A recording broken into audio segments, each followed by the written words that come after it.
जब तुम कभी बद्र के मैदान में निकलते थे तो तारीख तुम्हारी अलग लिखी जाती थी।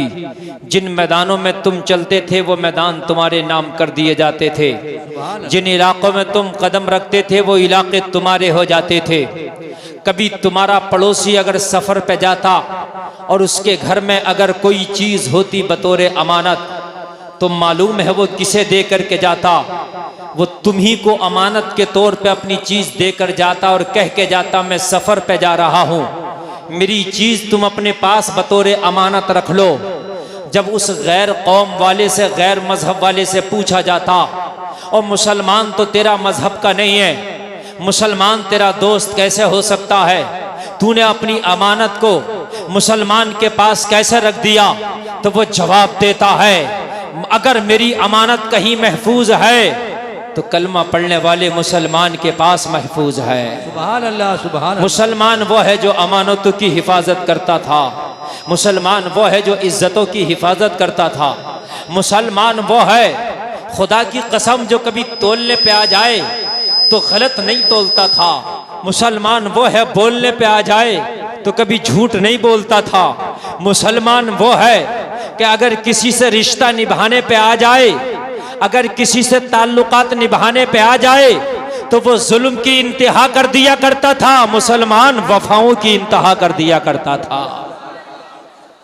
मुसलमान कभी गद्दार नहीं होता था।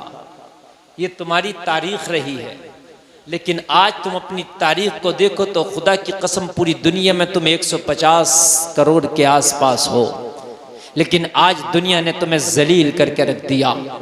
आज तुम्हारी टोपी को देख करके लोग तुम्हारे ऊपर गुस्सा करते हैं, तुम्हारी दाढ़ियों को देख करके तुम्हें दूसरी निगाह से देखा जाता है। वजह क्या है मेरे भाइयों? कहीं ना कहीं खता हमारी है, इसलिए कि कुरान कहता है ज़ालिकल किताबु ला रैब फीह, कुरान वो किताब है जिसमें शक की कोई गुंजाइश नहीं है। बिल्कुल सच्ची किताब है कुरान, झूठ की रत्ती बराबर गुंजाइश नहीं। लेकिन अगर कुरान पर किसी ने अमल छोड़ा है तो वो हमने छोड़ा है। कुरान का रास्ता अगर किसी ने छोड़ा है तो वो हमने, दूसरों ने नहीं छोड़ा कुरान का रास्ता। इसलिए कि काफिर ने कुरान का रास्ता लिया ही नहीं था जो वो छोड़ेगा। काफिर के लिए कुरान का रास्ता उसने पकड़ा ही नहीं था। काफिर पे नमाज नहीं है, काफिर पे रोजा नहीं है, काफिर पे हज नहीं है, काफिर पे ज़कात नहीं है। उसके लिए वो अहकाम नहीं जो अहकाम हमारे लिए है। कुरान में जो अहकाम उतारे गए वो ईमान वालों के लिए। फिर कुरान ने कहा ये वो किताब है जिसमें शक की गुंजाइश नहीं। फिर क्या कहा? हुदल लिल मुत्तकीन, इसमें परहेजगारों के लिए हिदायत है। तुम्हारे लिए हिदायत बताई, राह भटकों के लिए नहीं, तुम्हारे लिए हिदायत, बेईमानों के लिए नहीं, तुम्हारे लिए हिदायत, झूठों के लिए नहीं, तुम्हारे लिए हिदायत। कुरान तुम्हारे लिए हिदायत। उन्होंने कुरान को छोड़ा तो उन्होंने पकड़ा ही कब था? कुरान तो तूने पकड़ा था, कुरान को तूने छोड़ा, और जब तूने कुरान को छोड़ा तो अल्लाह की रहमत ने तुझसे मुंह मोड़ लिया है और आज तू तबाह बर्बाद होकर रह गया। आज मेरी तकरीर सुनना, हम तरक्की क्यों नहीं कर पा रहे हैं? वजह क्या है? मुसलमान, तेरी तरक्की माल से नहीं है, तेरी तरक्की आमाल से है। कान खोल कर सुने, मेरे नबी फरमाते अमीर वो नहीं कि जिसका माल ज्यादा है, नबी फरमाते अमीर वो है जिसका नाम है आमाल अच्छा है, जिसका नाम है अमाल अच्छा है। माल वाले को नबी नहीं फरमाया, नबी ने फरमाया वो गरीब है जिसकी उम्र लंबी है और आमाल थोड़े हैं। नबी ने फरमाया वो अमीर है जिसकी उम्र लंबी है और आमाल अच्छे हैं। वो अमीर है, वो अमीर है। तुम चाहते हो कि तुम्हारे घरों में अमीरी आए तो शादी करो, तो नेक लड़की का इंतखाब करो। माल, कार, फ्रिज, वॉशिंग मशीन नहीं है। मेरे नबी ने फरमाया वो है माल कि जो दुल्हन बन के तेरे घर में आए, सजदों में रो रो के अपने रब को मनाए। खुदा की कसम ये है माल। नई दुल्हना के सजदों में अपने रब को रो रो के मनाए। जो दुल्हन आकर के सजदों में रब को मनाएगी, मुझे बता उस घर में रब की रहमत ना बरसेगी तो क्या बरसेगा, उससे रब राजी ना होगा तो क्या होगा। अगर उसी दुल्हन ने रो रो के अपने रब को राजी कर लिया और उसने दामन फैला के कह दिया मेरे मौला, मेरे शोहर ने माल को नहीं बल्कि मेरे आमाल को तरजीह दिया है, ए मेरे मौला मेरे शोहर को किसी से पीछे ना रखना, मेरे शोहर को अमीरी अता कर दे, माल अता कर दे। अगर इसकी जबान से दुआ निकल गई, अल्लाह माला माल कर देगा। जोर से बोलो।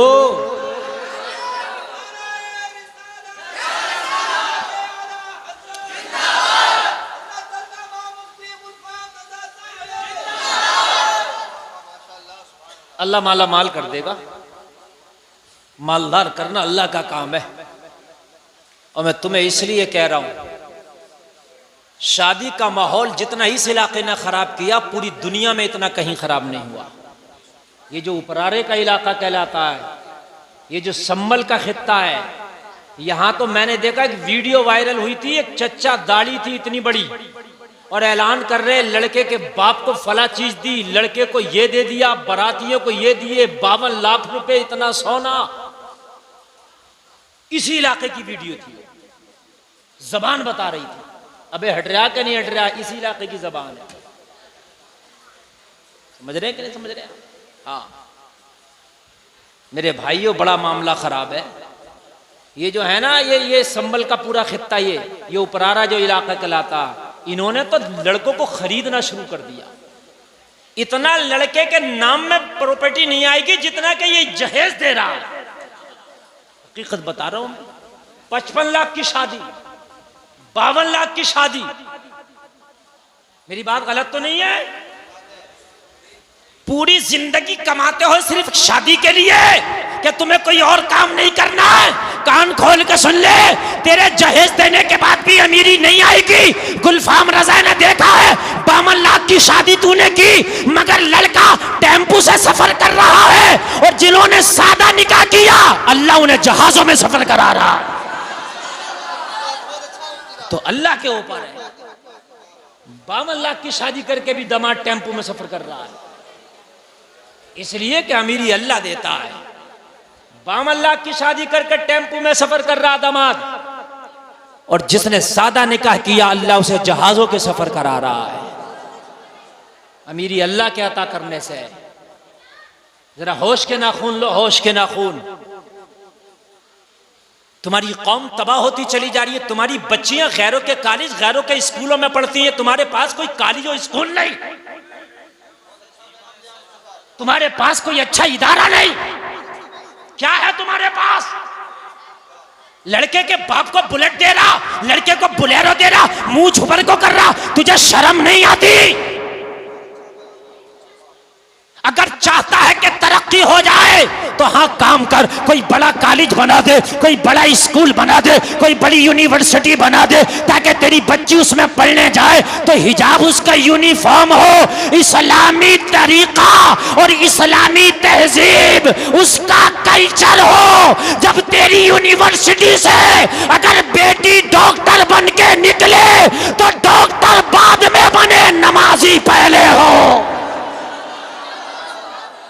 आवाज बढ़ाओ ऑपरेटर साहब, आवाज बढ़ाओ, आवाज जितना शुरू में था बढ़ाइए। इंजीनियर बाद में बने बच्चा, डॉक्टर बाद में बने, नमाजी पहले बने। कान खोल के सुनो, प्रोफेसर बाद में बने, नमाजी पहले बने। मेरे भाई तुम्हारे पास कहां है तालीमी इदारे? और फिर रोते हो कि हमारी बच्चियों से बुर्के उतरवाए जाते हैं स्कूलों में, हमारी बच्चियों से हिजाब उतरवाया जाता है स्कूलों में। तो तुम अपने स्कूल क्यों नहीं बना लेते? क्यों नहीं बना लेते अपने स्कूल? बनाओ ना।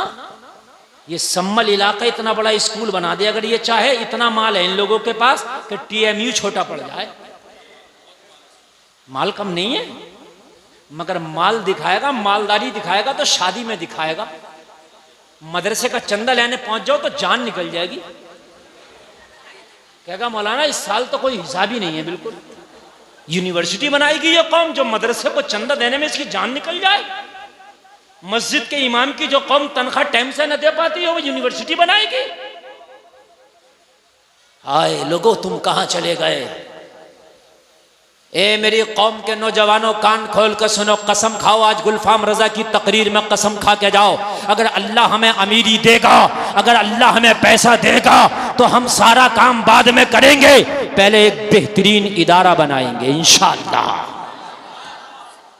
और एक आदमी ना बना सके तो 2 लोग मिलकर बनाओ, 5 लोग मिलकर बनाओ, कमेटी बना लो, 10 लोग, 11 लोग, 12, 15, 20 लोग मिलकर बनाओ।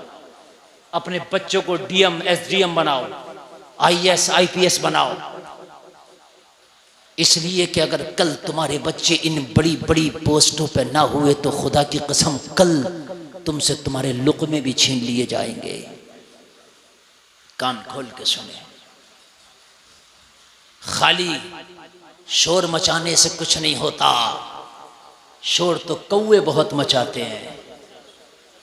खाली शोर मचाने से कुछ नहीं होता, शोर तो कौवे बहुत मचाते हैं। खाली भूखने से कुछ नहीं होता, भूखते तो कुत्ते भी, गलियों के कुत्ते भी बहुत हैं। मेरे भाई कुछ करने से होगा। और तालीम बहुत बड़ा बिजनेस भी है। अगर आप कॉलेज खोलोगे तो ऐसा नहीं है दुनिया की होड़ में पीछे रह जाओगे, बल्कि दुनिया की होड़ में माल में भी सबसे आगे जाओ। आप देख रहे हो स्कूलों में बच्चों के, जहां तुम्हारे बच्चे अच्छे स्कूलों में पढ़ रहे हैं, लाइन लगा के फीस दे रहे हो आप। बात है कि नहीं? किसी का काम कर दो मजदूरी पे तो उसके घर पहले चक्कर लगाते हो जाके, मेरे पैसे दे दे। कई दिन चक्कर लगाने में पैसे देता है, लेकिन अच्छे स्कूल में महीना बाद में पढ़ाएगा स्कूल वाला, फीस पहले जमा कराएगा। और तुम जमा करते हो जाके, लाइन लगा के जमा करते हो लाइन। और बाज स्कूलों ने तो वो डकैतियां डालना शुरू कर दी हैं। अगर बच्चा इधर देख ले तो उसका अलग, बच्चा अगर कुर्सी पे बैठ गया तो उसका अलग, एनिमल चार्ज अलग, पंखे का अलग, कुर्सी का अलग, रंग का अलग, रोगन का अलग। मुझे बताइए जितनी कमाई तालीम में है इतनी कमाई कम कहीं? कॉपी खरीद रहा बच्चा तो उसका कमीशन अलग, किताबों का अलग, ड्रेस का अलग। मेरी बात गलत तो नहीं है?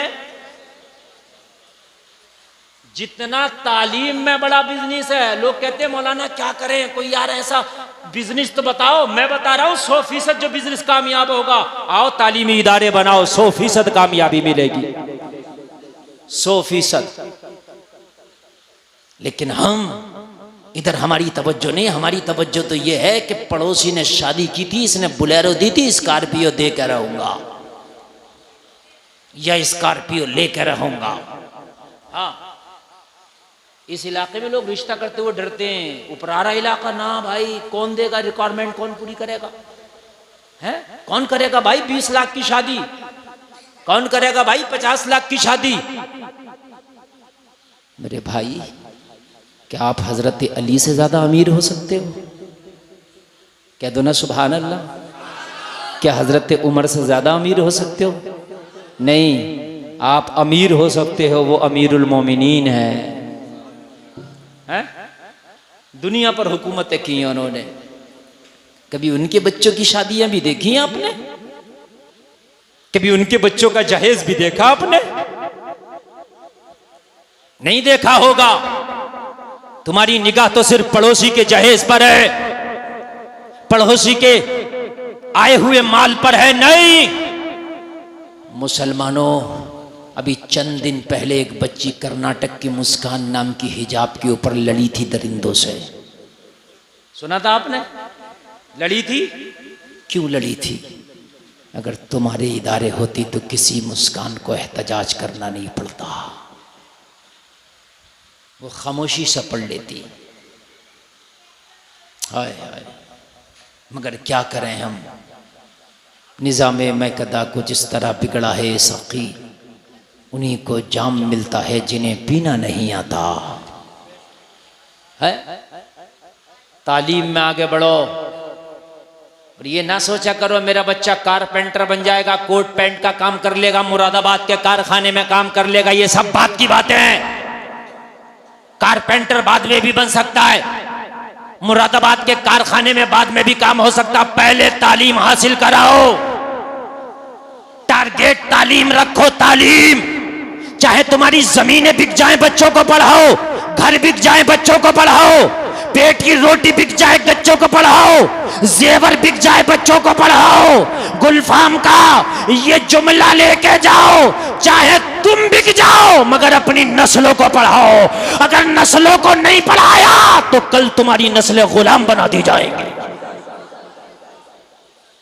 कल तुम्हारी नस्लें गुलाम बना दी जाएंगी। ये गुलफाम रजा कादरी का जुमला लिख करके लेके जाना, अगर तुमने अपनी नस्लों को नहीं पढ़ाया तो। तालीम बहुत जरूरी है। मुसलमान तालीम से बहुत पिछड़ गया, वरना तुम्हारी तालीम का यह हाल था। हो कलमा पढ़ने वालों कान खोल के सुनो,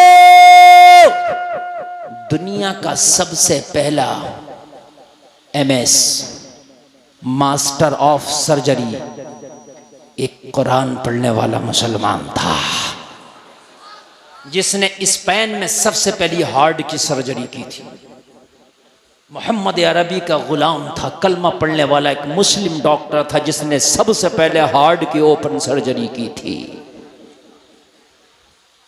लोगों, जिसने दुनिया का नक्शा, ये मैप बनाया, मैप जो गूगल पे आप मैप तलाश करते हो, ये कोई और नहीं, हजरत उमर इब्न खत्ताब का बनाया हुआ है।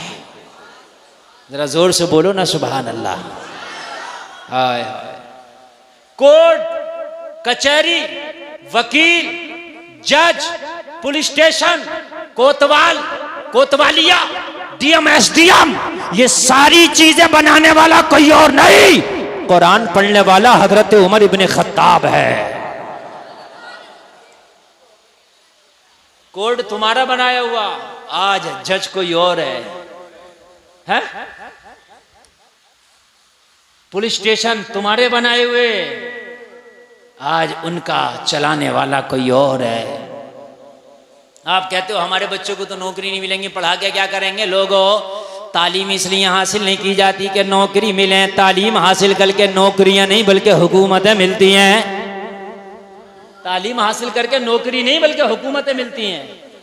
तालीम हासिल तो करें, थोड़ी देर प्यासे रह जाओगे तो कोई बात नहीं है, करबला आ रहा, थोड़ी देर बर्दाश्त करें आप। तालीम हासिल इसलिए मत करो कि नौकरियां मिलेंगी, नौकरी ना मिले। मेरी गारंटी है, जाहिल रह के नौकरी मिलती है, बगैर पढ़े लिखे खुद ब खुद नौकरी मिलेगी। किसी की मजदूरी करेगा नौकरी तो है, रक्षा चलाएगा नौकरी तो है, किसी के खेत में काम करेगा नौकरी तो है, किसी के कारखाने में काम करेगा नौकरी तो। नौकरी नहीं तो क्या है? DM जिले का मालिक है, SDM तहसील का मालिक है, इसके नीचे तो निरे नौकर काम करते हैं। और ये भी ना मिले, तालीम होगी तो तेरे अंदर इंसानियत आएगी। रही खाने पीने की बात, तो नौकरी से खाना नहीं मिलेगा, रिस्क अल्लाह ने जितना किस्मत में लिख दिया उतना मिल के रहेगा। जरा बोल दो सुभान अल्लाह। अल्लाह सलामत रखे। तालीम की तरफ तवज्जो दो। और सलारपुर में तो बहुत ही कम तालीम की तरफ तवज्जो है। हाँ, भट्टों की चिमलियां तो बना लोगे 300 फीट ऊंची, लेकिन पढ़ने के लिए तवज्जो नहीं है बिल्कुल। हाँ, झगड़े बहुत होंगे। जहां तालीम नहीं है वहां झगड़ा ही तो है। जहां तालीम नहीं है वहां फसाद है। तालीम में आगे बढ़ो। मैं अर्ज कर रहा था, कुरान को उन्होंने नहीं छोड़ा, कुरान को हमने छोड़ा है। इसीलिए हम तबाह हो गए, इसलिए हम बर्बाद हो गए। मेरे भाइयों, कुरान को मानने वाला कभी भी तबाह नहीं होता है। कुरान पे अमल करने वाला कभी भी पीछे नहीं रहता। कुरान पे अमल करने वाला कभी फेल और फेलऑफ नहीं होता। कुरान पे अमल करने वाला कभी मारा नहीं जाता। कुरान पे अमल करने वाला किसी से हारता नहीं। अरे कुरान तो बड़ी पावर वाली किताब है। अगर इंजीनियर को चाहिए तरक्की करना तो कुरान में मिलेगा ये इल्म। अगर डॉक्टरी का इल्म चाहिए तो कुरान में मिलेगा, अगर जमीनों का इल्म चाहिए तो कुरान में मिलेगा, आसमानों का इल्म चाहिए तो कुरान में मिलेगा। अरे कुरान में है क्या नहीं? कुरान को तूने छोड़ा इसलिए पीछे हट गया।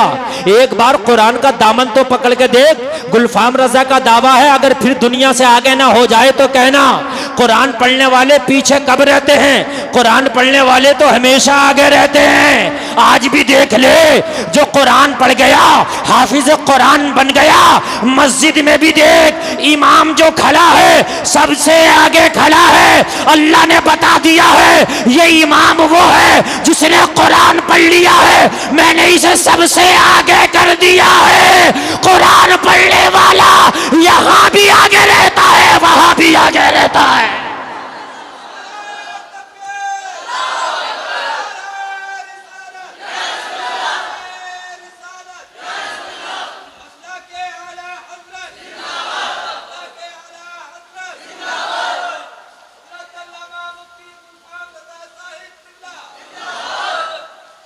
बताइए, आलिम दीन को आप मुसल्ले इमामत पे खड़ा करते कि नहीं करते?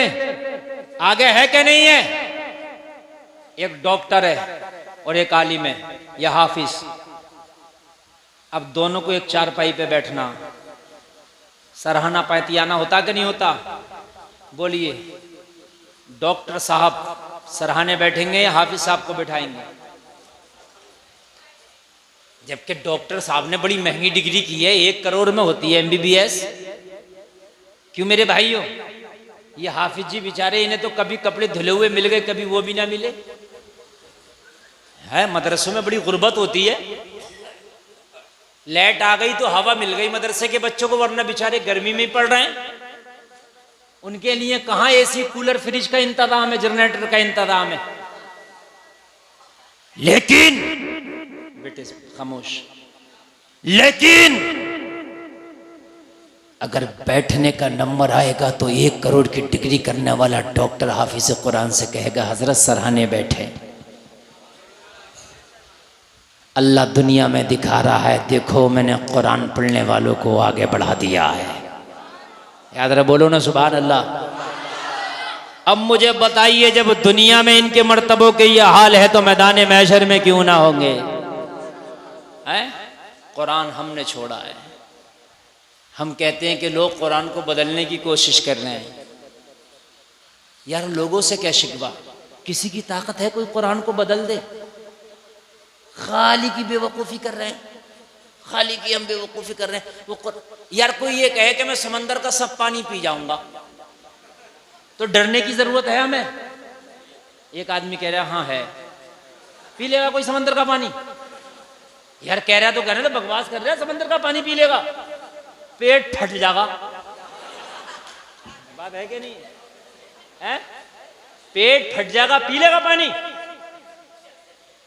कोई ये कहे मैं समंदर का पानी पी जाऊंगा, तुम करो चलो एहतजाज करो कहीं पी ना जाए, कहीं पी ना जाए। अरे बेवकूफ, ये एहतजाज करने की बात है? अरे ये तो अकल में आ रही है, नहीं पी सकता, इसकी औकात नहीं है समंदर को पी जाए। गुलफाम का जुमला नोट कर लो, समंदर का पानी पीना नामुमकिन है, लेकिन एक वक्त फर्ज कर लो ऐसा हो सकता है कोई समंदर को पी जाए मगर कोई कहे मैं कुरान को बदल दूंगा, ये नामुमकिन है, ये नहीं हो सकता। बन के फानूस जिसकी हिफाजत हवा करे वो शमा के बुझे जिसे रोशन खुदा करे। कोई नहीं बदल सकता कुरान को। इन्ना नहनु नज़्ज़लना ज़िक्र व इन्ना लहू लहाफ़िज़ून। अल्लाह फरमाता है कि हमने कुरान को नाजिल किया और हम ही इसकी हिफाजत करेंगे, हम ही इसकी हिफाजत करने वाले हैं। अल्लाह जिसकी हिफाजत करे क्या उसको कोई मिटा सकता है? बोलिए। एक चला था कुरान को बदलने के लिए, वसीम रजवी, अल्लाह ने उसे ही बदल दिया है? वसीम रजवी से तयागी कर दिया। बोलो बदल गया? कौन बदलेगा कुरान को? कुरान को कोई नहीं बदल सकता। तुम्हें इसे रोकने की जरूरत नहीं है कि नहीं बदलने देंगे, ना अमल करने की जरूरत है। ये तुम्हें एहतजाज करने की जरूरत नहीं है कि नहीं बदलने देंगे ना, इसकी हिफाजत तो अल्लाह ने जिम्मेदारी ले ली है, ये तेरा काम ही नहीं है। तुम्हें ये चीखने की जरूरत नहीं है कि कुरान नहीं बदलने देंगे ना। बड़े आए बदलने वाले, कोई आज नया थोड़ी है, ये पहले भी तो आए थे, उनकी हड्डियां तक गल गई। तुझे कुरान पे अमल करने की जरूरत है। तुम्हारी बेटियां आज बाजारों में बेपर्दा नजर आती हैं, ये कुरान की धज्जियां नहीं उड़ाई जा रही हैं तो क्या हो रहा है? वो तो सिर्फ कहता हम कुरान बदलेंगे, और हमने कुरान के अहकाम को अपने घरों में बदल दिया है।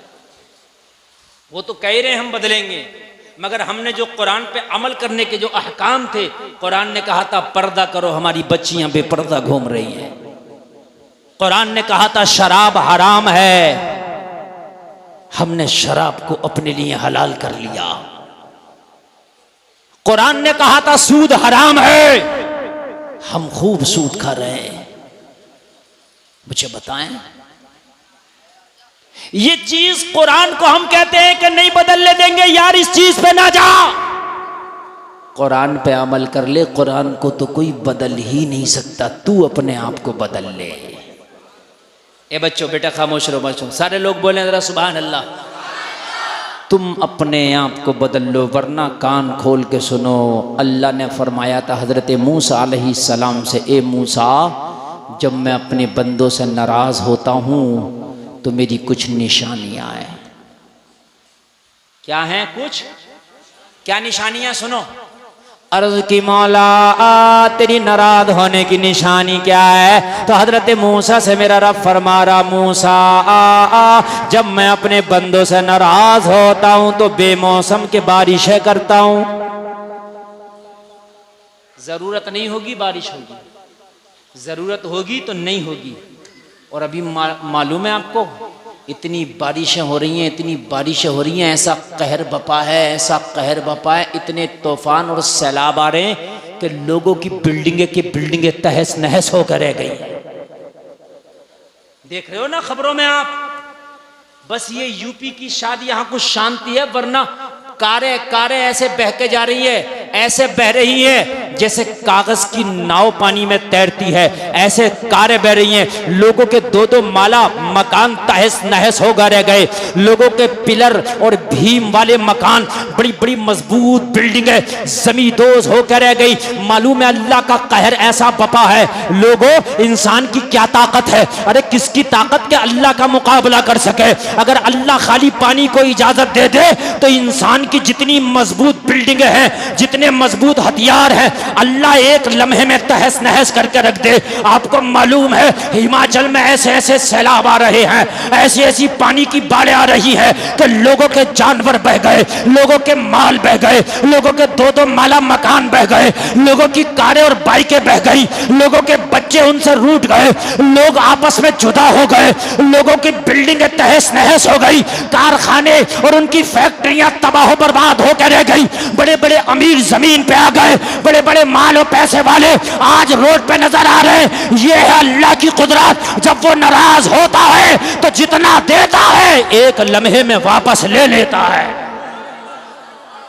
जितना देता है एक लम्हा नहीं लगता है कि वो वापस ले लेता है, एक लम्हा नहीं लगता कि जो वो वापस ले लेता है। आप ये ना सोचे कि मैं अमीर हो गया तो मेरे पास ये माल रहेगा, ना। बड़ा खतरनाक इस वक्त सैलाब चल रहा है। लोगों, ये अल्लाह की नाराजगी है, ये कयामत की निशानी है। जब जलजले ज्यादा आने लगे, अभी टर्की में कितना हाई फाई जलजला आया था, 100 दिन के लोग दबे हुए मलबे से निकाले गए। 100 दिन तक मलबे से लोगों को निकाला जाता रहा। ये जलजले आना, ये बेमौसम के बारिशें होना, ये अल्लाह की नाराजगी का सबब है। मुसलमानों, तुम्हारी मस्जिद खाली पड़ी है, इन मस्जिदों को आबाद कर लो, वरना कब्र में तुम्हें फिर मौका नहीं मिलेगा नमाज़ें पढ़ने का। कब्र में फिर मौका नहीं मिलने वाला। बड़ा खतरनाक मामला चल रहा है, बहुत खतरनाक। अगर अल्लाह खाली पानी को इशारा कर देना, पानी को खाली, तो मेरे भाई एक लम्हा ना लगेगा कि अल्लाह हमें सबको तबाह कर देगा। एक लम्हा जो लग जाए ना, एक लम्हा नहीं ले सकता। अभी आपने देखा था कुछ दिन पहले 5 लोग टाइटैनिक पनडुब्बी में बैठ के टाइटैनिक जहाज का मलबा देखने गए। बड़े खुश थे कि ये तो पनडुब्बी पानी में भी काम करती है, वहां भी लोगों को जिंदा रखती है। मगर हमने कहा दुनिया वालों, जिंदा पनडुब्बी नहीं रखती, जिंदा परवरदिगार रखता है। अल्लाह अगर चाहे तो हजरत यूनुस को मछली के पेट में 40 दिन तक जिंदा रख दे। हजरत यूनुस को मछली ने निगल लिया था, 40 दिन तक हजरत यूनुस अलैहिस्सलाम मछली के पेट में जिंदा रहे। 40 दिन के बाद मछली ने आके किनार पे उगला, हजरत यूनुस जिंदा थे। लोगों अगर अल्लाह चाहे तो 40 दिन तक यूनुस को मछली के पेट में जिंदा रख दे, अल्लाह चाहे तो पनडुब्बी में जाने वालों को मार दे। ये है रब, ये है खुदा, ये है परवरदिगार। कभी भरोसा मत करना इन बिल्डिंगों पर। लोग पहले छप्पर के घर बनाते थे, कच्चे घर बनाते थे, सरिया नहीं होता था, भीम पिलर नहीं होता था। चाचा से पूछो, इनके बचपन में बनते होंगे, जवानी में भी बनते होंगे। कोई सरिया नहीं, कोई भीम नहीं, कोई पिलर नहीं, मगर पहले के लोग ज्यादा मजबूत होते थे, उनके घर भी खूब चलते थे। मगर लोगों, आज बहुत सरिया और पिलर भीम लगा के तुम मकान बना रहे हो, मगर हमने देखा एक जलजला आया, तेरा मकान भी जमींदोज हो गया। एक तूफान आया, तेरी पावर वाली बिल्डिंग भी जमीन पे गिर गई। अरे लोगों, तेरे पिलर बिल्डिंग को नहीं रोकते हैं, बिल्डिंग वो रोकती है जिसे अल्लाह रोकता है। हजार साल पुरानी आपको इमारतें दिखा दूंगा जिसमें एक सरिया नहीं है और एक सीमेंट की चुटकी नहीं है। 1000 साल पुरानी इमारतें, एक सरिया नहीं, मसाला नहीं, ना कंकरी ना बजर फीट, खाली चुनिया ईंट के मकान बने हुए हैं। आज भी पुराने किले जाकर के देख लो, लाल किले में एक भी सरिया नहीं निकलेगा, जाओ जाके देख लियो। कोई भीम नहीं, कोई पिलर नहीं। दिल्ली की जामा मस्जिद में देख लो, ये तो अभी ज्यादा पुरानी इमारतें नहीं है, मैं तो हजार साल पुरानी इमारतें आपको बता रहा हूं। और हम बड़ा मजबूत बना रहे हैं, नीचे से लेके आ रहे हैं सब जाल बिछा के, 3-1 का मसाला। अभी एक जगह बहुत तेज तूफान आया, बहुत तेज आंधी आई, तो एक शख्स अपने मकान के अंदर घुस गया, मुझसे कह रहा मौलाना अंदर आ जाओ। मैंने कहा बहुत तेज तूफान है भाई, मकान को भी खतरा। कह रहा हजरत आ जाओ, 3-1 का मसाला लगाया मैंने कहा जालिम, अल्लाह के कहर के सामने 3-1 का मसाला रुक गया। अल्लाह के कहर के सामने 3-1 के मसाले की क्या औकात है? नहीं समझ में आ रही बात आपके? नीरे सीमेंट से बना दियो अगर रुक जाए तो। अल्लाह का कहर जब आता है तो मेरे भाइयों, बड़ी बड़ी बिल्डिंगों की हालत खराब हो जाती है। तूफान नू आया था तो क्या बचा था? मकानों वाले नहीं बचे, कश्ती वाले बचे थे। सुभान अल्लाह। अरे भाई, वो बचता जिसे अल्लाह बचाता है। अपने मकानों पे भरोसा ना करो, अपने माल पे, अपनी औलाद पे भरोसा ना करो। अल्लाह फरमाता इन्नमा अमवालुकुम व औलादुकुम फितना, ये तुम्हारा माल, तुम्हारी औलादे फितना है, फितना। इसके चक्कर में ना पड़ो, अल्लाह के करम पर जाओ, अल्लाह के रहम पर जाओ, उसकी रहमत को पुकारो। उसकी नजर तुम्हारे तरफ हो गई तो बस तू भी कामयाब है, तेरा सारा मामला कामयाब है। बस एक जंग में काफिरों के मुकाबले में मेरे नबी चंद सहाबा को लेके आए। तवज्जो करना, मजा आ जाएगा। काफिरों के मुकाबले में चंद सहाबा को लेके आए। काफिरों के साथ एक बहुत बड़ा पहलवान अमर इब्ने अब्देवद, जिसकी दहाड़ का ये आलम के उसके सामने कोई रुकने नहीं पाता। 1000 लोगों से लड़ने की ताकत रखता था, बहुत पावर, बहुत ताकत वाला, जिसकी तलवार का वजन भी इतना था कि कई लोग मिलके शायद उठा ना पाए। आया, आने के बाद में चैलेंज किया, है मोहम्मदुर रसूलुल्लाह, अगर तुम्हारे साथ, तुम्हारी फौज में कोई है मेरा मुकाबला करने वाला तो आओ, भेजो।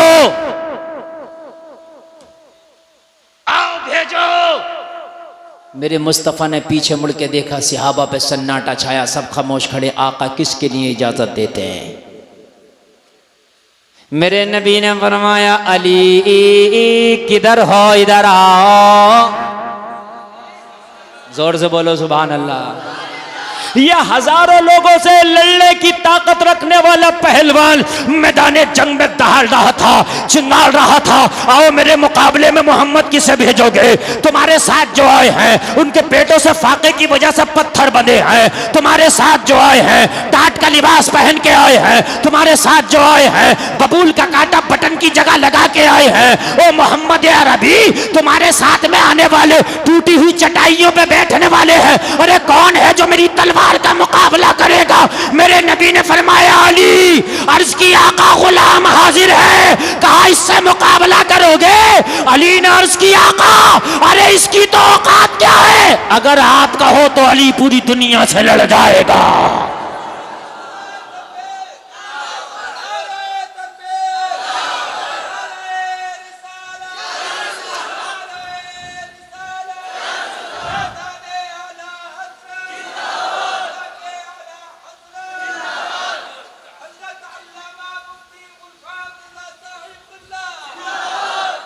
हालात ऐसे थे कि पहलवान इतना ताकतवर था कि उसका कोई मुकाबला करने की ताकत और जसारत नहीं रखता था। जिस मैदान में कदम रखता था उसको देख के लोग पहले ही अपने आप को सरेंडर कर दिया करते थे। जिस मैदान में वो निकल आता था वो जंग अपने नाम कर लिया करता था। बड़ा पावर वाला नामी गिरामी पहलवान था।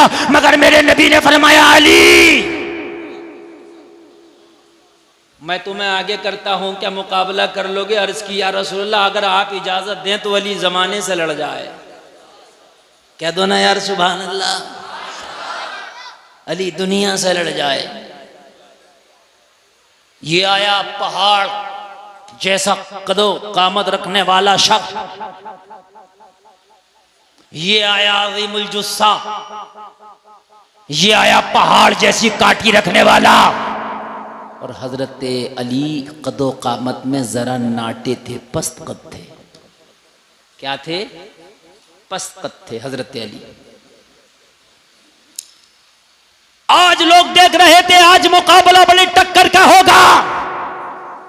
काफिर सोच रहे थे ये अली क्या मुकाबला करेंगे इसका, ये तो अली से बड़ा हाई फाई लग रहा है। मगर इसे पता नहीं था कुरान पे अमल करने वाला, कुरान को मानने वाला, कुरान का दामन थाम के आगे बढ़ने वाला, मोहम्मदुर रसूलुल्लाह की शरीयत पे अमल करने वाला किसी को खातिर में नहीं लाता है, किसी को खातिर में नहीं लाता है।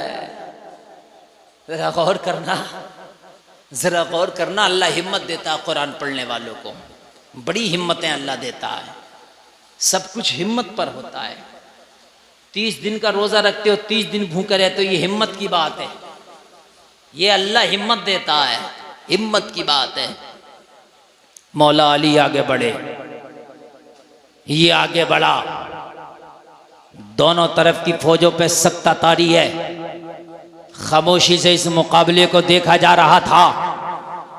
आज मुकाबला शेर खुदा का है, आज मुकाबला हैदर कर्रार का है, आज मुकाबला फातह खैबर का है, आज मुकाबला हसनैन करीमैन के वालिद का है, आज शोहरे बुतूल से मुकाबला है, आज दमादे रसूल से मुकाबला है। यार जरा बोलो ना सुभान अल्लाह। जिसने बच्चों में सबसे पहले कलमा पढ़ा आज उससे मुकाबला है। जमाना देख रहा था इसका रिजल्ट क्या आएगा। लोगों जंग शुरू हो गई। पहलवान ने हजरत अली पे आगे बढ़ के वार किया। कभी तलवार से वार करता, कभी नेजा से वार करता।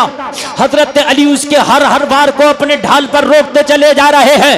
उसके हर हर वार को अपनी ढाल पर रोकते चले जा रहे हैं। कभी तलवार से वार करता, अली की ढाल पर रुक जाता, कभी नेज़े से वार करता, अली की ढाल पर रुक जाता, कभी आगे बढ़ के वार करता, अली रोक लेते, कभी पीछे हट के वार करता, अली फुर्ती से उसके वार से अपने आप को बचा लेते। बहुत देर हो गई, वो वार करते करते सारे वार कर दिया। हजरत अली ने फरमाया जितना वार तुझे आता है सारे वार कर लेना, अपना जी भर लेना, आज मुकाबला अली से है, ये ना कहना कि मौका ना दिया। सारे वार कर लिया।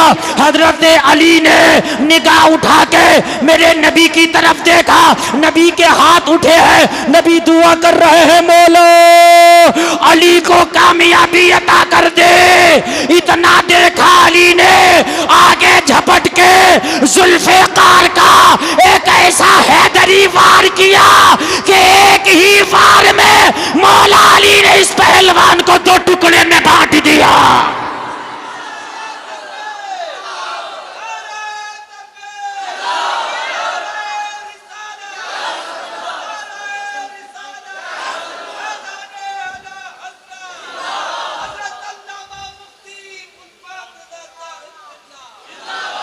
दो टुकड़ों में इसकी लाश तड़प रही थी और मौला अली कह रहे थे अपने अंदाज में, न तेगो तीर पे तकिया, न खंजर पर, न भाले पर, भरोसा है तो इस सादा सी काली कमली वाले पर।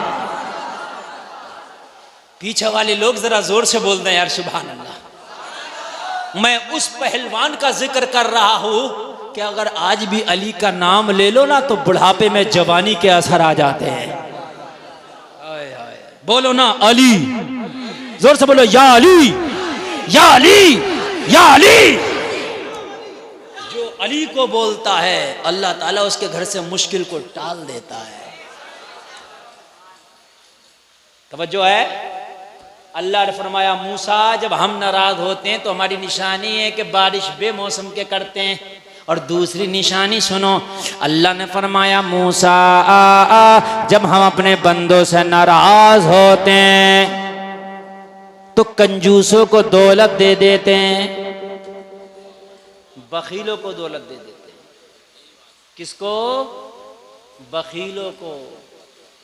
बड़ी डींगा मार रहा होगा मस्जिद की गुल्लक में 10 रुपए डालने के लिए, इसका हिसाब नहीं है। वैसे डींगे इतनी मार रहा है कि मौलाना अल्लाह का करम है, एक प्लाट तो मुरादाबाद में लिया पड़ा। हाँ, और मौलाना थार की बात चल रही है, नंबर लगा दिया। और मस्जिद की गोलक जुमा के दिन आ गई तो 10 रुपए नहीं निकलने इससे। ये हाल है तो ये कंजूसी नहीं है तो क्या है? ये बुखालत नहीं है तो क्या है? मैं बताऊं किसे कहते हैं सखावत? लोगों प्लाट खरीद लेना रहे अपने लिए तो अपने बच्चों के लिए तो कुत्ते और बिल्ली भी जीते। कुत्ता भी अपने बच्चों के लिए कुछ ना कुछ सोचता है, बिल्ली भी अपने बच्चों को सोचती है कि शिकार मार के अपने बच्चों को दे दूं, परिंदा भी अपने बच्चों को चोंच में लाके चुग्गा देता है। अगर तू अपने बच्चों के लिए जी रहा तो कुत्ता बिल्ली से बढ़ के नहीं है। इंसान वो है जो दूसरों का दर्द रखता हो सीने में। इंसान वो है जो दूसरों का बड़ी डींगे मार रहा था अभी। और मस्जिद के रजिस्टर में देखो तो धड़ी तीन बार से नहीं दी है, 3 बार से धड़ी मस्जिद के रजिस्टर में अगर जाकर के देखो तो। समझ रहे हैं? बातें बना रहा मेरे भाइयों। सखावत ये नहीं है, सखावत ये तेरे दस्तरखान पे कोई गरीब खा जाए, ये सखावत है। तेरे दस्तरखान पे कोई गरीब आके खा ले, ये सखावत है। किसी ईद के मौसम पे, त्योहार के मौसम में तेरे पैसे से किसी गरीब को एक जोड़ा कपड़ा बन जाए, ये सखावत है। जरा जोर से बोलो ना सुभान अल्लाह। ये सखावत है। हफ्तावारी बाजार करते हो ना, वीकली। हर गांव में कहीं ना कहीं का बाजार होता है, शहर में भी लोग बाजार करते हैं, जो राशन पानी लाते हैं। किसी गरीब का भी खामोशी के साथ मुकम्मल बाजार करके अपने पैसे से ला दिया कर। और जब शाम ढला करे ना, जब लोग अपने अपने घरों में दाखिल हो जाया करें, जब कोई देखने वाला ना हो ना, तो वो उसका बाजार करके लाया हुआ सामान चुपके से उसके घर में पहुंचा दिया कर। ये सखावत है। यहाँ तो 10 रुपए दे के अगर मस्जिद के मैक में मौलाना ने ऐलान न लगाया तो फटा फिरे, हजरत मेरा तो नाम ही ना आया। यही बात बता रहा हूं मेरे भाइयों, बात समझने की है, समझने की बात है। ये सखियों के काम नहीं है, ये कंजूसों के काम है। 10 रुपए दे के जो दुनिया को सुनाना चाह रहा है। सखावत तो वो है कि इस हाथ से दे तो दूसरे हाथ को खबर ना हो। मैं बताऊं तुम्हें सखावत का किस्सा। मेरे नबी ने एक दिन सारे सहाबा को जमा किया, इकट्ठा किया और इकट्ठा करके फरमाया, ओ मेरे सहाबा, आज इस्लाम की आबियारी के लिए तुम्हारी जानों की नहीं तुम्हारी मालों की ज़रूरत है। आज इस्लाम की आबियारी के लिए दिरहम और दीनार की ज़रूरत है। आज इस्लाम तुम्हारी जानों के नजराने नहीं तुम्हारी मालों के नजराने मांग रहा है। जाओ अपने अपने घरों में जाओ, जिसकी जितनी हैसियत है चंदा लेकर के आओ, जिसकी जितनी ताकत है यहां लाके चंदा जमा करो। उस पैसे से उस माल से हम इस्लाम को आगे बढ़ाएंगे। हर तरह से इस्लाम की खिदमत हो सकती है। अगर अल्लाह ने आपको मालदार बनाया तो आप माल से इस्लाम की खिदमत करें। अल्लाह ने अगर आपको पैसे वाला बनाया तो पैसे से खिदमत करें। अल्लाह ने अगर आपको गरीब बनाया लेकिन आप मजबूत हैं तो अपनी जान और ताकत से खिदमत करें। डॉक्टर बनाया तो अपने पेशे से खिदमत करें, किसी गरीब की फीस माफ कर दें, किसी गरीब की। मगर डॉक्टर साहब गरीब की माफ नहीं करते, अगर करेंगे तो अमीर की कर देंगे। मेरी बात गलत नहीं है। अमीर अपना कहीं ना कहीं से कनेक्शन और रिलेशन निकाल लेगा, डॉक्टर साहब हमारा तो फला से मामला, फला से तुम्हारा बड़ा गहरा मामला, फोन करा देगा, काम हो गया।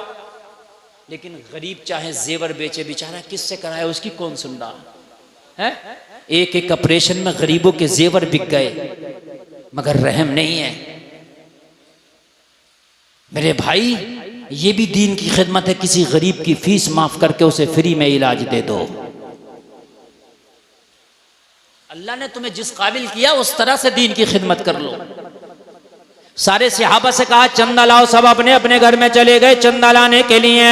और जलसे में आने वालों, आज हम भी चंदा करते हैं और चंदा लेते भी हैं, चंदा देते भी हैं। रमजान का चंदा इकट्ठा हो रहा है, पता चला ईद आ गई, चंदा ही नहीं इकट्ठा हो पाया। लेकिन मेरे नबी अपने सहाबा में चंदा इकट्ठा कर रहे हैं। और जलसे में आने वालों, जिसकी जैसी हैसियत थी चंदा लेकर के आ रहा है। उस वक्त सबके घरों में माल नहीं होता था। सबके घरों में माल पैसा, जब उनके घरों में खाने ही नहीं थे यार एक एक वक्त के, तो कहां से उनके घरों में माल होता। मेरी माँ बहनें भी जरा कान खोल के सुनने, तुम भी बड़े झगड़े लगाती हो कि हमें 5000 का सूट चाहिए, हमें तो वो जेवर चाहिए, मेरी तो बाली बनना तो इस साल बनना है। और मेरी बहनों, तेरे शोहर का इतना गल्ला नहीं हुआ कि तेरी बाली बना सके, उसकी इतनी तनख्वाह नहीं है कि बाली बना सके, तो उस पर जोर ना डाल, उस पर जोर ना डाल। उस वक्त मालूम है चंदा इकट्ठा हुआ तो क्या हुआ, कोई तहबंद लेके आ रहा है, कोई इमामा शरीफ लेकर के आ रहा है, कोई अपने घर पत्थर पीसने का जो मसाला पीसने का पत्थर है वो ला रहा, कोई हाथ में लेने का डंडा ला रहा, कोई कपड़ा सिलने की सुई ला रहा, कोई बिछाने का बिस्तर ला रहा, कोई वजू करने का लोटा ला रहा। ये चंदा इकट्ठा हो रहा लोगों, जिस पे जो था नबी की बारगाह में पेश कर रहे हैं। आज तो जितना माल एक बस्ती में है, एक गांव में, खुदा की कसम अगर हजरत उस्मान गनी को निकाल दो तो सारे सहाबा पे इतना माल नहीं था। सारे सहाबा पे शायद इतना माल ना।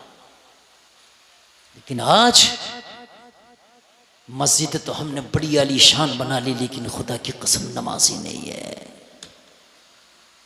सारे सहाबा ने चंदा पेश कर दिया। 2 सहाबी है, एक का नाम है अबू बकर, एक का नाम है उमर। बोलो ना सुभान अल्लाह। 1 घंटा हो गया तकरीर करते करते, लगा आपको कि 1 घंटा हो गया, खत्म कर लें, कर लें। हल्के बोलने का मतलब ये होता है कि दिल चाहे तो कर लो, दिल चाहो तो तकरीर आगे बढ़ा दो। धीरे बोलने का मतलब ये होता है, और खामोश होने का मतलब होता है हाँ बिल्कुल खत्म कर लो। और जोर से बोलने का मतलब होता नहीं हजरत तकरीर होगी, इसका मतलब ये कि अभी सुनना चाहते हैं। तो आपने धीरे बोला, मैं समझ गया मेरे ऊपर है, जितना मुझे चाहिएगा मैं बोलूंगा। 1 घंटा हो गया और थोड़ा सा 10 से 15 मिनट बोलते हैं और उसके बाद तकरीर ख़त्म करते हैं। अल्लाह सलामत रखे, हमें अमल की तौफीक अता फरमाए। 2 सहाबी सब चंदा लाया, कोई बिस्तर लाया, कोई पत्थर लाया, कोई सुई लाया, कोई डंडा लाया, कोई अपने घर का जरने का चिराग ले आया, कोई चिराग का तेल ले आया, कोई पगड़ी लाया, कोई तहबंद लाया, कोई जूता लाया, जिसके जो हैसियत थी, जो माल था लेके आया। ये 2 सहाबी हजरत उमर, हजरत अबू बकर सिद्दीक। लोगों गौर करो, हजरत उमर अपने घर में गए, घर वालों से कहा सारा माल इकट्ठा कर लो। सारा माल इकट्ठा करने के बाद हजरत उमर ने फरमाया इसके 2 हिस्से कर लो। सारे माल के 2 हिस्से कर लिए गए। घर का जितना माल था उस सब माल का 2 हिस्सा करने के बाद हजरत उमर एक हिस्सा पोटली में बांधे और बांधने के बाद मेरे नबी की बारगाह में ले आए। क्या किया? मेरे नबी की बारगाह में ले आए। हजरत उमर वो हैं, हजरत उमर की बीवी ने किसी काम के लिए कहा हजरत उमर से, तो आपने फरमाया उस काम के लिए तो पैसे की जरूरत है, कहाँ से आएगा? तो बीवी ने कहा उमर मैंने कुछ बचा के रख लिया खर्चे से। अल्लाह अकबर। आगे से लेके पीछे तक सुनना, मैंने खर्चे से, जो आप मुझे खर्चा देते हो घर का, मैंने उस खर्चे से कुछ बचा के रख लिया है, तो जो काम मैं कह रही हूं वो इस पैसे से कर लो। हजरत उमर ने काम तो नहीं किया, घर से निकल के शोर मचाना शुरू कर दिया, लोगों उमर की तनख्वाह कम करो, लोगों उमर की तनख्वाह कम करो, लोगों उमर की तनख्वाह कम करो, ज्यादा है, इसलिए कि पैसा उमर के खर्चे से बच रहा है। ये है मेरा उमर। लोगों उमर की तनख्वाह कम करो। मुझे आज पता चला कि मेरे घर पैसा बच रहा है, उमर इसका हिसाब कैसे देगा? ये है मेरा उमर, ये है मेरा उमर। आज हमारे हाल ये हैं, जितना भी मिल गया हम कह रहे हैं हमें मिले ही क्या है। बहुत कीमती और कांटे की बात बता रहा हूं, मेरी बातों पे अमल करोगे इंशाल्लाह तबाह न होगे। ये सुना होगा शराब पी के बर्बाद हो गया, सुना है कभी? सुना चच्चा, हमने बहुत सुना है, शराब पी के बर्बाद हो गया, जुआ खेल के बर्बाद हो गया, सट्टा खेल के बर्बाद हो गया, सुना कि नहीं सुना? लेकिन कभी नहीं सुना होगा मस्जिद बना के बर्बाद हो गया, मदरसा बना के बर्बाद हो गया, हज करके बर्बाद हो गया है? नहीं सुना होगा। आपने कभी नहीं सुना होगा मदरसा बना के बर्बाद हो गया है? बल्कि अगर कोई मदरसा बना ले तो लोग कहते हैं मजे आ रहे हैं मौलाना को, चाहे बेचारा कैसे भी चला रहा, मगर लोग यही कहेंगे मजे आ रहे हैं। चलो खैर, तुम्हारी नजर में मजे तो आ रहे हैं, बात है कि नहीं? मजे तो आ रहे हैं भाई, ठीक है। दीन में खर्च करके कभी बर्बाद नहीं हो सकते, दुनिया में खर्च करके बर्बाद हो जाओगे, दीन में खर्च करके बर्बाद नहीं होगी। अल्लाह 70 गुना बढ़ा के 700 गुना बढ़ा के मैदान महशर में उसका बदला अता फरमाएगा। हजरत उमर ने सारा माल 2 हिस्से किया, एक हिस्सा घर वालों से कहा तुम्हारे लिए और कहा एक हिस्सा रसूलुल्लाह के लिए। जोर से कह दो, सारे माल का हिसाब लगा के आधा हिस्सा मेरे नबी की बारगाह में ले आए। और आज उमर खुश हो रहे हैं, आज मेरा चंदा सबसे बढ़ जाएगा, आज मेरा चंदा सबसे आगे होगा। अल्लाह अल्लाह, आज उमर का नाम 1 नंबर पे आ जाएगा। लोगों, हम तो अगर मुकाबला करते हैं, अगर तो हम तकाबुल करते हैं तो कब करता मेरा नौजवान? कहीं डांस पार्टी नाच रही हो ना, तो उसमें इनाम देने में तकाबुल होगा, इससे बढ़ के इनाम दूंगा।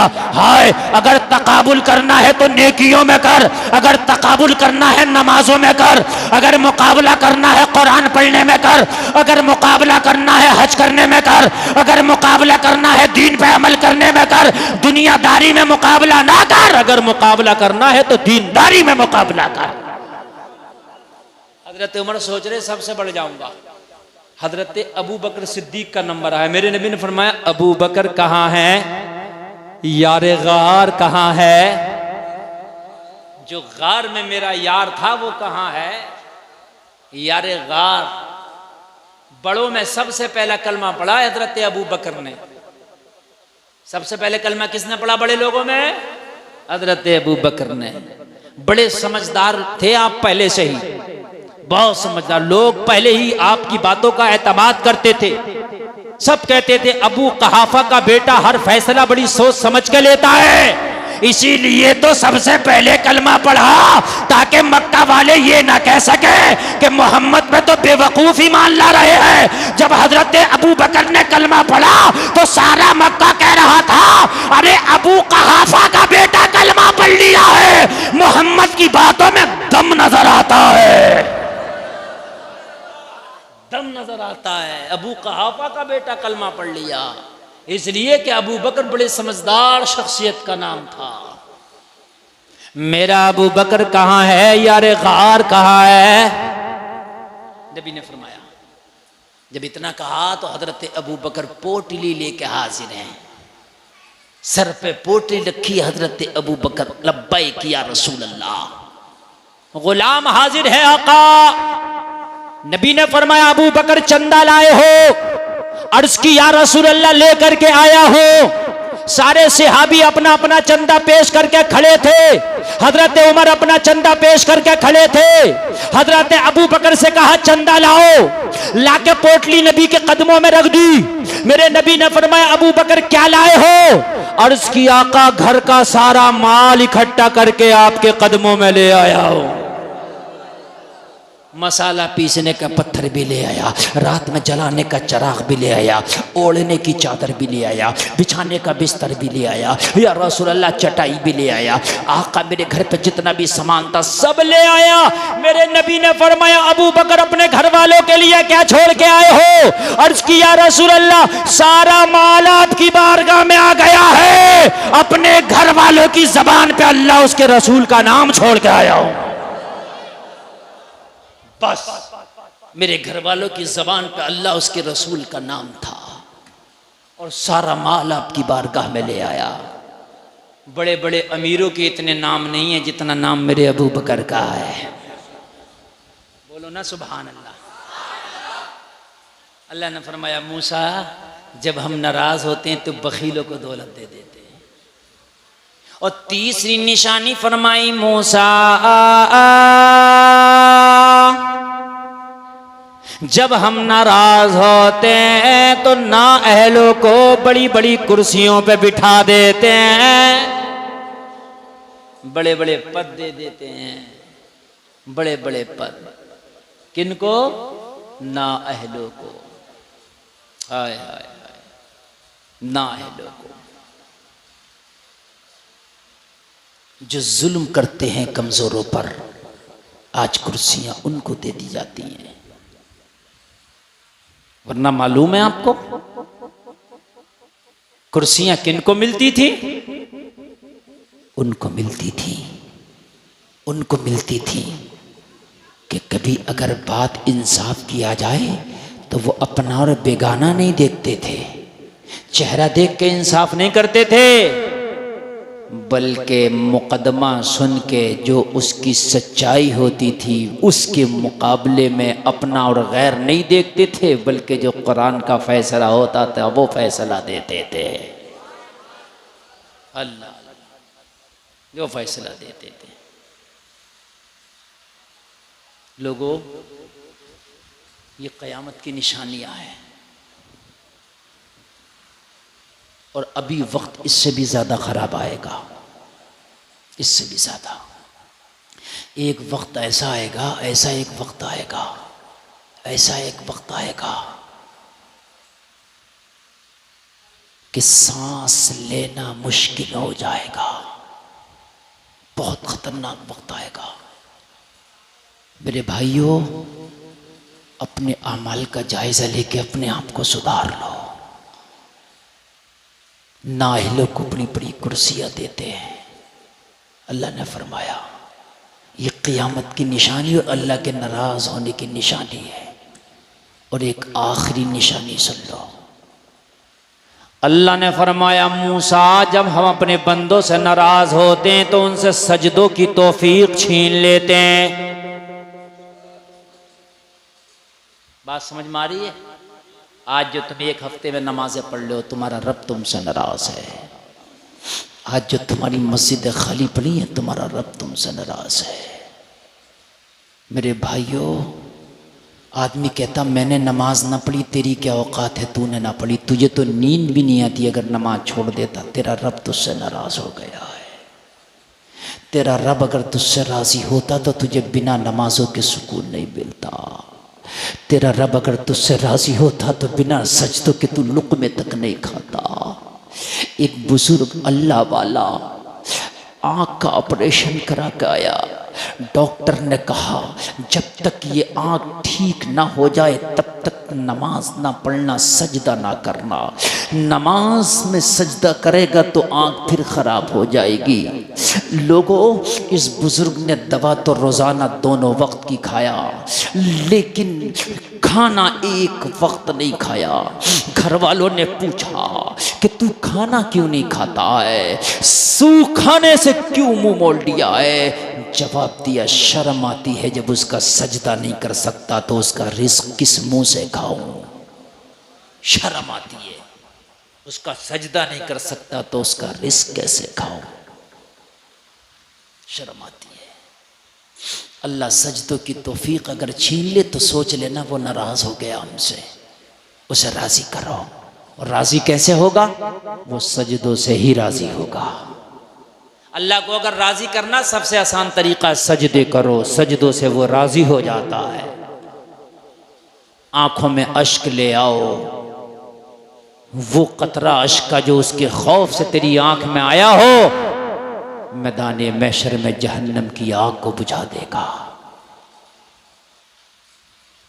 मैदाने महशर होगा, जहन्नम लोगों के पास लाई जा रही होगी। जहन्नम, गौर से सुनना सारे लोग, जहन्नम आ रही होगी।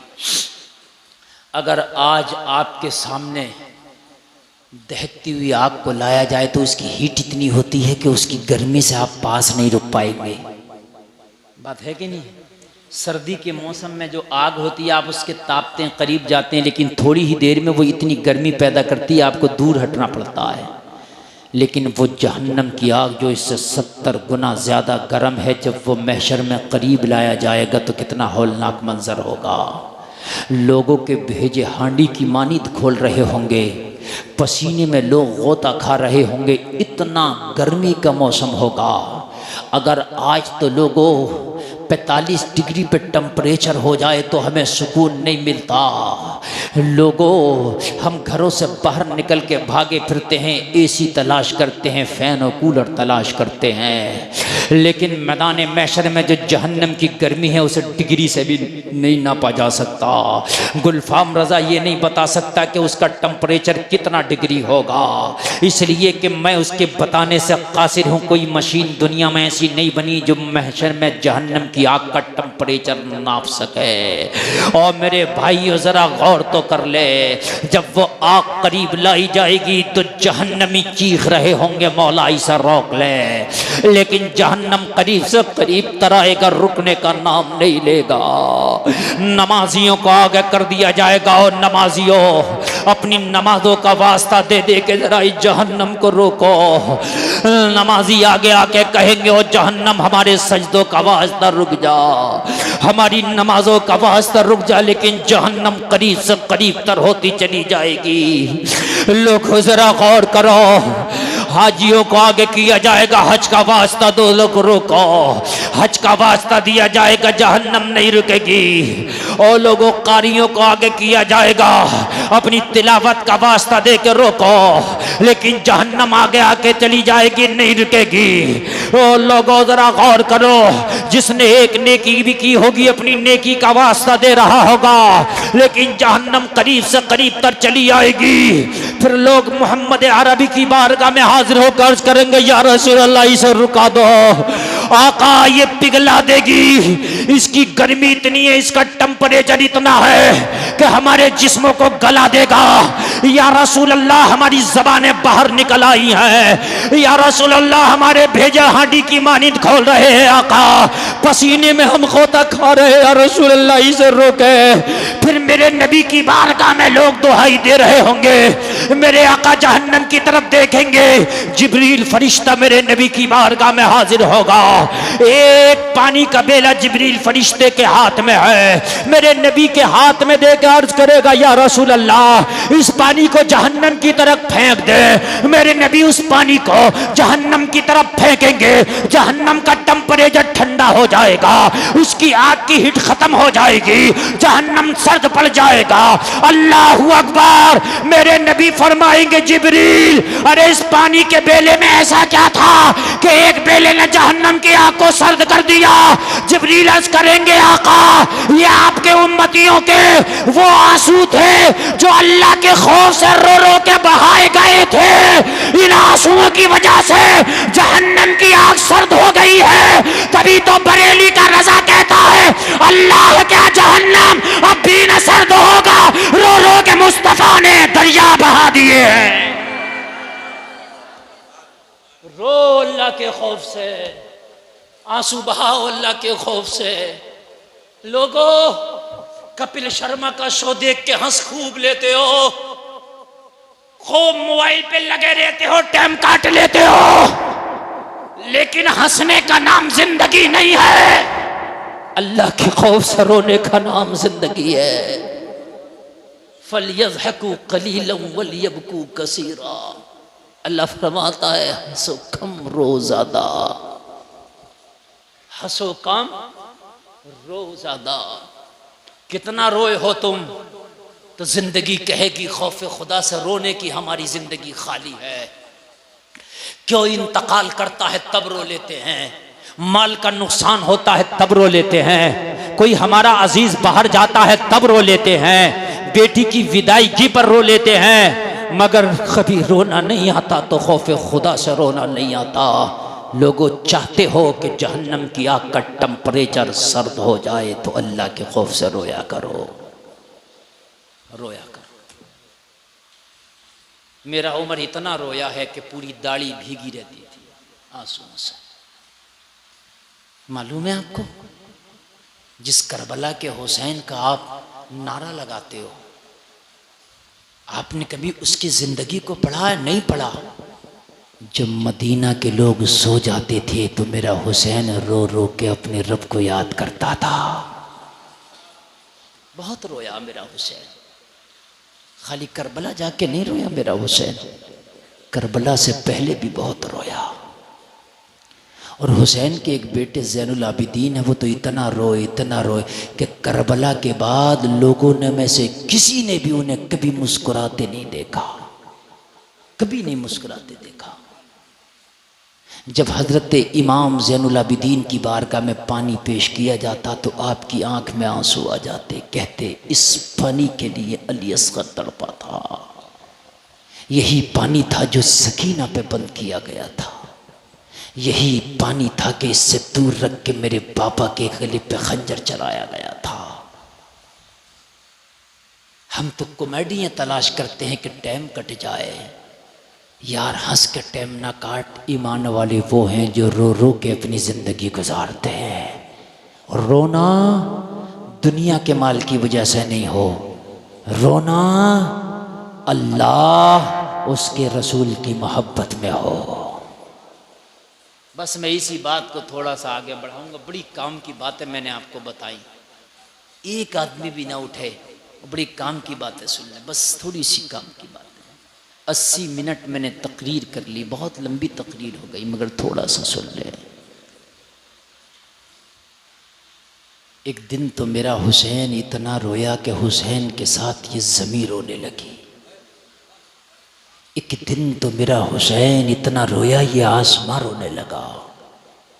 एक दिन तो मेरा हुसैन इतना रोया, इतना रोया, इतना रोया कि फातिमा की कब्र में लर्जा आ गया।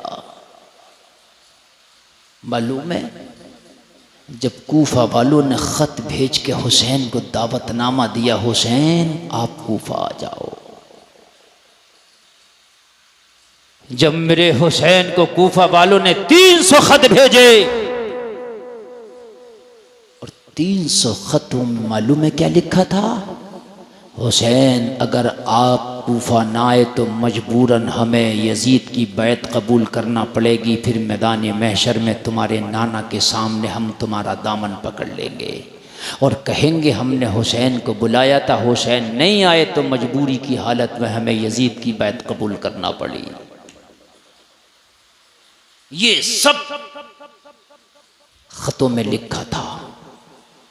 मुहर्रम शरीफ आने वाला है, आप देख रहे हैं, इसलिए 5 मिनट जरा मैं आपको बताऊं। और मैं कोई करबला का वाकया नहीं बताऊंगा, मैं हुसैन को जिंदगी को बताऊंगा कि हुसैन की जिंदगी में कितनी तकलीफें। बस 5 मिनट सुने जरा। हुसैन ने मदीना में ख़ास लोगों से मशवरा किया, लोगों मैं कूफा जाना चाहता हूँ। खुतूत दिखाए, ये ख़त आए, मेरा बुलावा आया। जो सिहाबा थे, हुसैन ने जिनसे मशवरा लिया, सब ने कहा हुसैन कूफा ना जाओ, कूफा के लोग बेवफा हैं। तुम्हारे बाबा अली को कत्ल किसी और ने नहीं, कूफा के लोगों ने किया था। हजरत अली इमाम थे वहां के, कूफा की जामा मस्जिद के। बेवफा है, कूफा की मिट्टी में बेवफाई है। मौला हुसैन ने फरमाया मेरी किस्मत में शायद यही हो, लेकिन अब मैं कूफा जाके रहूंगा। आखिरी फैसला ले लिया कि मुझे मदीना से सफ़र करके कूफा जाना है। जलसे में आने वालों ज़रा तारीख सुन लो अपने हुसैन की थोड़ी सी। सबसे इजाज़त नहीं मना किया, मगर हुसैन ने कहा नहीं, अली के बेटे ने ठान लिया है कूफा जाना है। मैदान मैशर में कूफा के लोगों ने अगर सवाल कर दिया मेरे नाना की बारगाह में, तो जवाब क्या होगा? मैंने यजीद से डरना नहीं है, यजीद के दबदबे से मुझे नहीं डरना है, मुझे नाना की शरीयत का पास रखना है। हजरत हुसैन ने जाने का इरादा ही कर लिया। और जाना क्या था, लोगों क़यामत से कम ना था। यार मदीना छोड़ना क्या किसी के लिए क़यामत से कम होगा? अभी हाजी लोग वापस आ रहे हैं हज करके, जाओ किसी हाजी से मिलने के लिए जाना। जलसे में आने वालों, जितने भी हाजी हज करके आए ना, उनसे मिलने के लिए जाना। और गुलफाम के इस जुमले का अंदाजा करना, उन हाजियों से कहना कि तुम मदीना कितने दिन रहे? वो कहेगा 8 दिन या 10 दिन। 40 नमाजों के लिए बस हाजियों को मदीना लेके जाया जाता।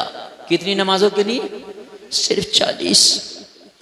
वो हाजी मदीने में पैदा नहीं हुआ, मदीने में जवान नहीं हुआ, मदीने में उसका घर नहीं, खानदान नहीं, रिश्तेदार नहीं, सिर्फ 8 दिन के लिए मदीना गया था, 8 दिन के लिए।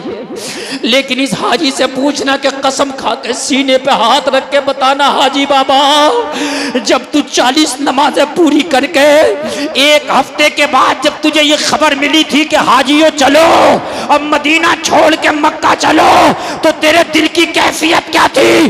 खुदा की कसम हर हाजी कहेगा कि जब हमें ये खबर मिली थी मदीना छोड़ना है, तो हमारे दिलों पे एक बिजली गिर गई थी। और हाजी ये बताते हैं कि जब मदीना छोड़ रहे थे तो हमारी आंखों में आंसू थे।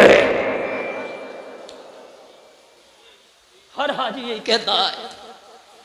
ये मेरी बात गलत हो तो हाजी आ रहे हैं ताजा ताजा पूछना जाते हैं, और ये पूछना हाजी तुझे कसम है ये बता कि तू 40 दिन के सफर पे गया था, तू मिना भी गया, तू मुज़दलिफा भी गया, सफा मरवा भी दौड़ा है, तूने कंकरे भी मारी है, तू आबे ज़मज़म भी पिया है। ओ हाजी तूने तवाफ़े काबा भी किया है, तूने मकाम इब्राहिम पे 2 रकात नमाज भी पढ़ी है, तूने हजर अस्वद को भी छुआ है, उसे भी चूमा है, तूने कुर्बानी भी किया है।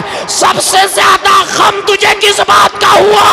हर हाजी कहता है मुझे सबसे ज्यादा गम मदीना छोड़ने पर हुआ था। सबसे ज्यादा गम मदीना छोड़ने का हर हाजी कहता है। यार जो 8 दिन मदीना रह जाए वो मदीना छोड़े तो वो चीख मारता है।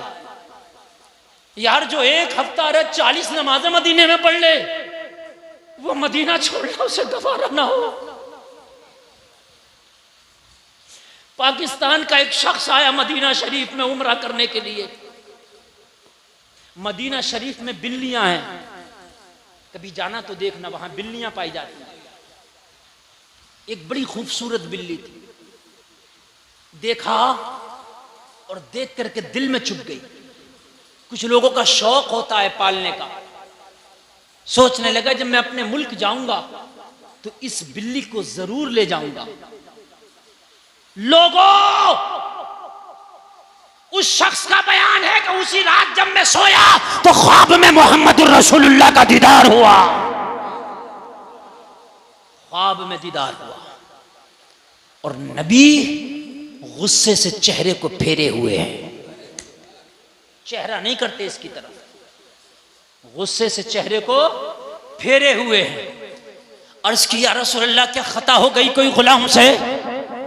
आका गुस्से से चेहरे को फेर क्यों लिया? मुस्तफा ने फरमाया तूने दिल में इरादा किया मेरे दर पे रहने वाली बिल्ली को लेके जाएगा, उसने शिकायत की है आका इसे समझा दो, मैं आपका दर नहीं छोड़ना चाहती, मैं आपके टुकड़ों पे पलना चाहती हूँ, मैं यही जीना चाहती हूँ, यही मरना चाहती हूँ, आका मैं आपकी चौखट नहीं छोड़ना चाहती हूँ। आला हजरत ने भी कहा है तेरे टुकड़ों पे पले गैर की ठोकर पे न डाल, झिड़कियां खाएं किधर छोड़ के सदका तेरा, झिड़कियां खाएं किधर छोड़ के सदका तेरा। यार बिल्ली नबी का दर छोड़ना गवारा ना करे, 40 नमाजें पढ़ने वाला हाजी नबी का दर छोड़ना गवारा ना करे।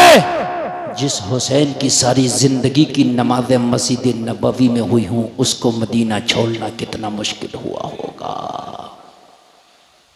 जरा कलेजे पे हाथ रख के सोचो एक बार, खाली करबला सुन लेते हो, करबला रोते हो, रोने की बात भी आंखों में आंसू आते हैं यार, लेकिन जरा मुझे बताओ जिस हुसैन की पैदाइश मदीना में, जिसका बचपन मदीने की गलियों में गुजरा हो, जिसकी जवानी मदीने में गुजरी हो, जो नाना के रोजे के सामने जो है अपनी जिंदगी गुजारा हो, लोगों वो हुसैन ने जब मदीना छोड़ा होगा तो बताओ क्या दिल पे गुजरी होगी, कोई इसका अंदाजा भी नहीं लगा सकता।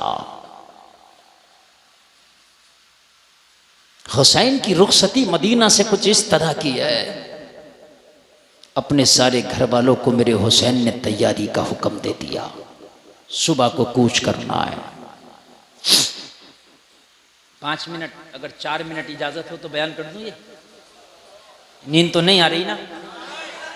हाँ तो बस सुन लीजिए, मेरी चाहत है कि मैं बयान कर दूं, वरना मैंने तकरीर उतनी कर ली ना जितनी मुझे करना थी, मैंने उससे भी ज़्यादा कर ली। ये आपकी मोहब्बत है, मैं 1.5 घंटा बोल चुका हूँ, बस 5 मिनट या 4 मिनट सुन लें।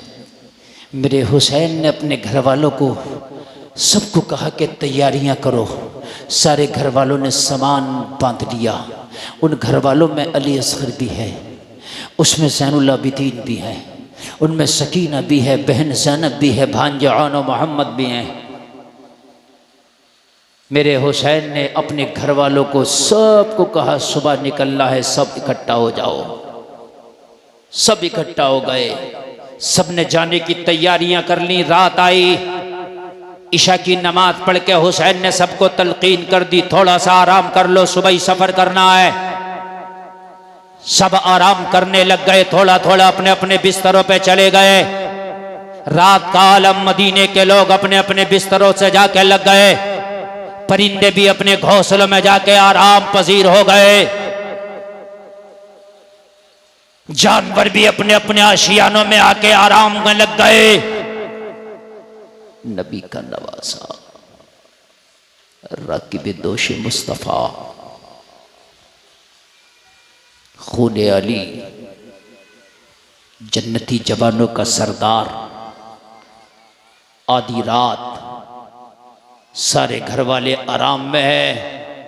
मेरा हुसैन उठा जन्नतुल बकी में माँ के मज़ार फातिमा ज़हरा की तुरबत पे जाके पहुँच गया। ये मंजर क़यामत से कम न था। हाजी 40 दिन के बाद मदीना आए तो चीख मारता है, जिस हुसैन का नाना मदीने में हो, जिस हुसैन की माँ फातिमा का मज़ार मदीने में हो, जिस हुसैन का भाई हसन मुजतबा मदीना में हो, उस हुसैन का मदीना छोड़ने की बारी आई तो क्या गुजर रही होगी। आधी रात का आलम जन्नतुल बकी के कब्रिस्तान में मेरा हुसैन माँ फातिमातुज़ ज़हरा के मज़ार पर है और माँ फातिमातुज़ ज़हरा के मज़ार से लिपट कर तुरबते बुतूल से लिपट कर मेरा हुसैन अर्ज़ करता है, माँ उम्मत के कुछ शरीरों ने तेरे हुसैन पर मदीने की जगह को तंग कर दिया है। माँ हुसैन ऐसे आलम में आ गया है कि अब मदीने में रहना हुसैन के लिए बड़ा मुश्किल है। सुबह को तेरा हुसैन अब मदीना छोड़ रहा है। रोजाना माँ तेरी तुरबत पे हुसैन की हाजिरी होती थी। रोजाना हुसैन जन्नतुल बकी में आके माँ तेरी तुरबत को देख के दिल को ठंडा कर लिया करता था, लेकिन अब हुसैन को ये मदीना छोड़ना है। माँ हुसैन के लिए दुआ कर दे कि कुर्बला के उस बेआबगिया मैदान में हुसैन से बड़े बड़े इम्तिहान से गुजारा जाएगा। हुसैन से कभी अली अकबर मांगा जाएगा, माँ कभी अली असगर मांगा जाएगा, माँ कभी कासिम मांगा जाएगा। बड़ी सख्तियों से हुसैन को गुजारा जाएगा। यहां तो माँ अगर मैं तेरी गोद में रो लिया करता था तो नाना मुस्तफा के कहा करते थे, फातिमा हुसैन को रोने न दिया करो, मुझे तकलीफ होती है। लेकिन करबला में कोई कहने वाला ना होगा। माँ तारीख ता कहता है कि हुसैन की कपकपी वाली आवाज ने जन्नतुल बकी में ऐसा आलम कर दिया था, ऐसा लगता था कि जैसे फातिमा की कब्र में जलजला आ गया हो। आवाज आ रही थी, बेटा हुसैन मैं तुझसे बेखबर नहीं, मेरे लाल में बाखबर हूं। दिल चाहता है अगर शरीयत की पाबंदियां ना हो तो फातिमा आज भी अपने कलेजे से लगा ले, हुसैन में बाखबर हूं। ये उम्मत के शरीर जितने तेरे खून के प्यासे हैं, कल मैदाने महशर में सब मेरे बाबा की शफाअत से महरूम रहने वाले हैं। बड़ा कयामत खेज मंजर था। लोगों जरा अपनी निगाहों में लाओ, अपनी निगाहों में लाओ इस मंजर को। जरा हुसैन तुरबते फातिमा को आखिरी सलाम पेश करके, आखिरी सलाम पेश करके विदा हुआ। माँ अभी ये तुरबत देखना नसीब हो या ना हो, माँ अब इस तुरबत पे हुसैन की हाजिरी हो या ना हो, अलविदा। ओ मेरा हुसैन चल पड़ा। सफर बड़ा दुश्वार था, बड़ी मशक्क़तें आई सफर में, बड़ी मशक्क़तें, बड़ी तकलीफों का सामना करना पड़ा। और ये काफिला मक्का होता हुआ जब उस बेआबोगिया मैदान में पहुंचा जिसे करबला कहते हैं, लोगों हुसैन ने पहुंचकर जब वहां खेमा लगाया तो बहन ज़ैनब ने पूछा था, हुसैन ये कौन सी जगह है जहां पड़ाव का हुक्म दे करके आपने खेमा लगवा दिया है? कहा, ज़ैनब यही हुसैन की आखिरी मंजिल है, यही नैनवा का वो मैदान है जहां अब हुसैन का इम्तिहान शुरू होगा।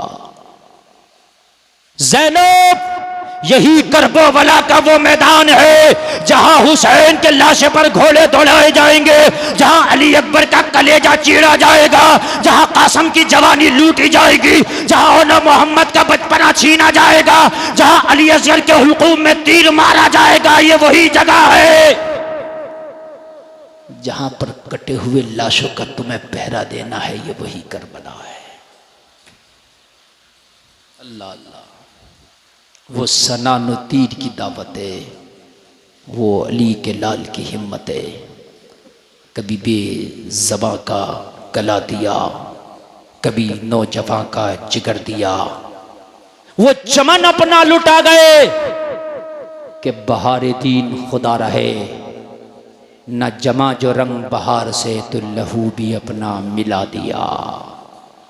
ना जमा जो रंग बहार से तो लहू भी अपना मिला दिया।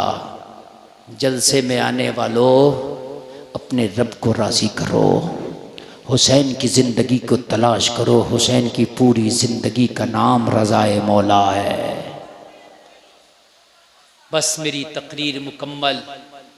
हमारे मुस्लिम भाई अपने बच्चों का अकीक़ा कर रहे हैं। मैं दुआ करता हूँ अल्लाह ताला इनके बच्चों की उम्र में बरकतें अता फरमाए और इनके कारोबार में मेरा मौला तरक्की अता फरमाए। इस्लाम जिंदाबाद। कलमा शरीफ पढ़े, ला इलाहा इल्लल्लाह मुहम्मदुर रसूलुल्लाह व मा अलैना इल्लल बलाग। अस्सलामु अलैकुम।